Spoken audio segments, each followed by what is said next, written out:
This concept of being flexible, it's as ancient as yogic scriptures, but it's also as modern as NLP training today. Because the idea is that the most flexible person is actually not necessarily the smartest person in the room. It's not necessarily the nicest or kindest or even the best looking person.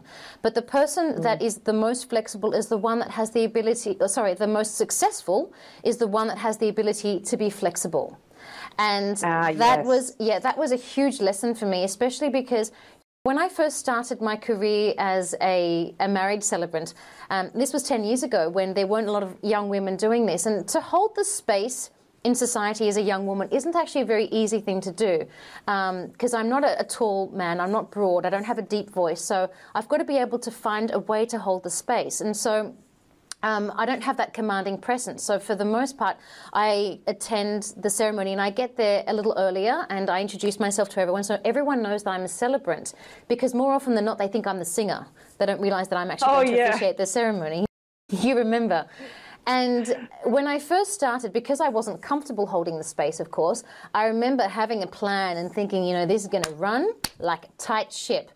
But one of the most incredible lessons that I learned was that my ability to be flexible was what usually made the most memorable ceremony. So there were times when a little page boy would sort of break away from where he was meant to stand and came right up to me and gave me a flower in the middle of the ceremony, or someone's nephew from New Zealand asked to do the haka. And it's me being able to say, right, okay, because this has actually changed the course of my life and how I structure my day today, which is, okay, my day isn't successful because I crossed everything off the list. No. My day is successful because this is my plan, but I'm going to surrender to something greater. And if something greater doesn't happen, then I've got the plan B. But me being detached to it means that I'm not connected to my ego. I was just going to say there's no ego in that, and I remember for an environment that was so egotistical, actually, being in the trading floors, the markets is like, it's like the universe. It will beat you. It will beat that ego out of you because you can so often be wrong. And I remember thinking, how humbling. I just have to get used to being wrong, because you're wrong. If you're right in the markets 55% of the time and 45% of the time wrong, you're actually doing really well. You've got 5% of the time that you're actually right. So you have to accept that. On any day, you can come home feeling like a total idiot. You're like, oh my God, I was wrong all day or all week or all month, So I definitely learned that lesson. To be flexible is. Yeah. And in business, interestingly, those people who are running their own businesses, how often do we hear about the big entrepreneurs out there who had the successful pivot in the business? So people are pivoting in business. And what that means is a startup goes out and has a great idea, and then finds out as they sort of talk to customers, oh, actually, this isn't really what people want, but they want this thing. And they change the business and it becomes explosively good because they weren't tied to the business plan or the strategy. They were able to shift that while having a plan. Yeah. And, one of the things that I love as well is in Kundalini Yoga, we're taught about the concept of having access to 3 minds, which was really refreshing for my monkey mind, because I could be quite active in my intellectual capacity, which didn't always necessarily serve me. And so the idea is that we have 3 minds. We have our positive mind, our negative mind, and our neutral mind. And we need all 3. So, for example, we need our positive mind because we need to be able to see the good in people and in situations. And of course, there's a shadow element to that, because if you can only see the positive, you're often looking at the world with rose-colored glasses, and that's not realistic.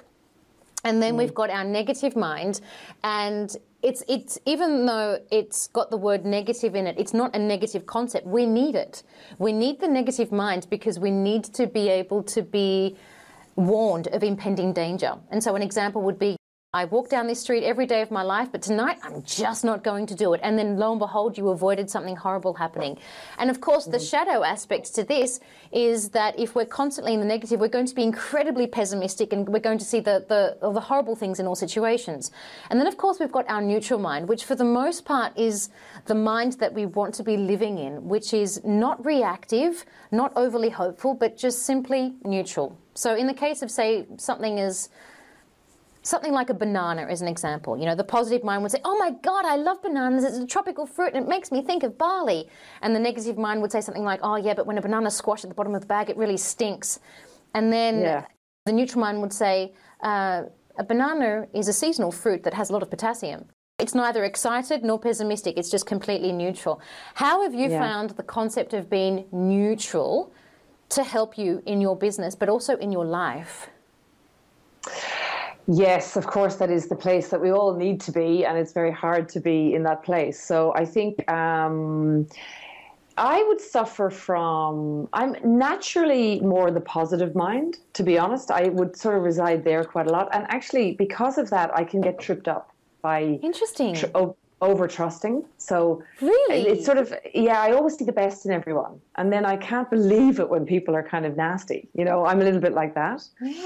And then that, you know, because now I'm an adult, and I think we were talking about this earlier, because it's happened, like as a child and growing up, I was very much on the positive side, and because I got tripped up a few times, now I'm very wary of people I don't know. I'm a little bit like, oh, I don't know, because they're trusting, you know, I don't know who I can trust.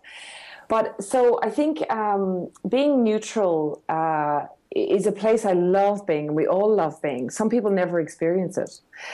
But I would definitely suffer from wavering either one end or the other. So I have to kind of have a battle with myself. Not a battle, but a focus on trying not to do that. In business, when I go shift into the negative is when I'm very overwhelmed. I have too much going on and too many people pulling at me.